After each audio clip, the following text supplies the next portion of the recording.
So the engine's turned up this morning. You have to get the old engine out in this bay, transfer all the componentry over to the new engine, get it ready to go in the sprayer. But obviously we've got to do a bit of organising in the workshop at the moment. Clean up all this area so you're ready to go. Once you start changing all the components over, I'll check over the engine and then we'll make a plan on lifting it into the machine and hooking everything up.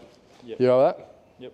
Remanufacturing as a word suggests that the things are second-hand or it's not the case. What we're dealing with remanufactured product is back to new specification. That's what needs to be remembered with remanufactured product. So I'd say once we clean up all this area and get ourselves a nice pathway for the lifting device, we'll probably end up bringing a forklift in through here once the engine's ready and you'll be dropping it in this way. We'll hook the pump drive up to the back once it's all mounted and then you start fitting all the hydraulic lines and rebuilding that engine bay completely. But obviously we've got to do a bit of prep work before that. Certainly aspects of tolerance within a remanufactured product which isn't necessarily new but it falls within the specifications of a new product. Hi, I'm Blake Dixon here from Hunt & Noy Sales and Corrigan. I'm a 4th year apprentice mechanic. We got a trade in 4430 here.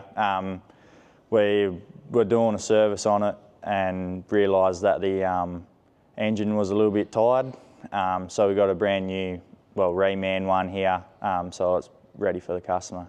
The benefit to the end user of a remanufactured product is the turnaround time in getting your machine going both cost effectively and in a timely fashion so that you can get back doing what you need to do when it's required to be done. So what we're doing is obviously the Reman ones don't always come with all the parts from the old one. So all we're doing is pretty much just swapping everything from the old one that isn't already on the new one.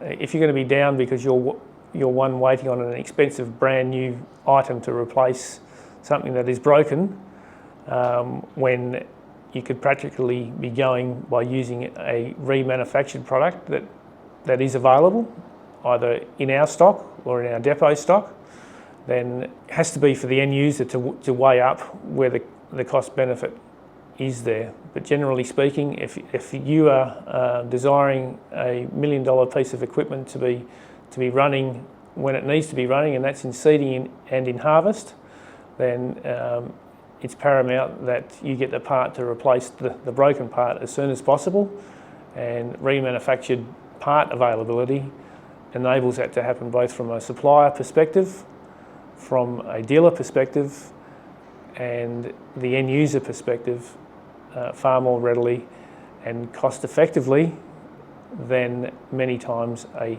brand new part does.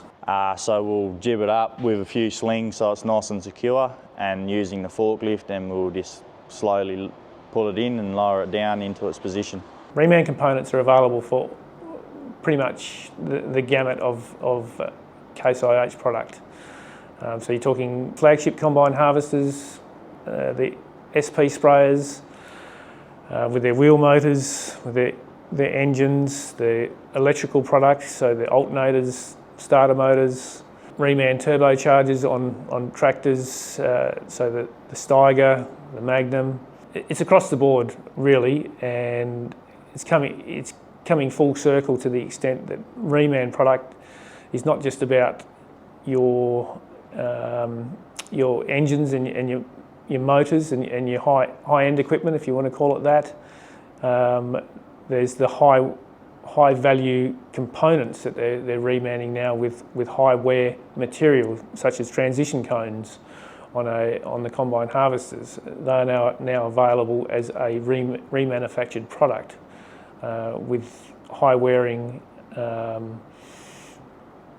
steel being put into the remanufactured item, so getting double the life out of a frame that would otherwise have to be tossed out.